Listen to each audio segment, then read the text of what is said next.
Quota Srinivasarao గారు ఒక శకం ఈరోజు ముగిసింది. నాకు ఆయనకి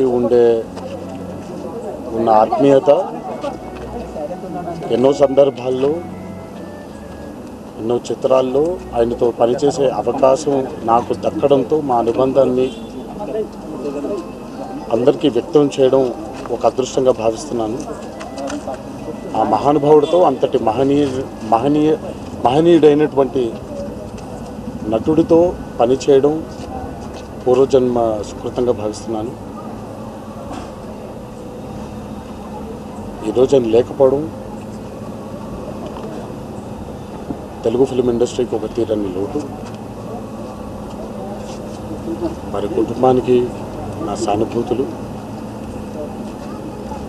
ఆయన ఎక్కడున్నా ఆయన చల్లని చూపు మనందరి మీద ఉండాలి అని ఆ భగవంతుడిని ప్రార్థిస్తున్నాను.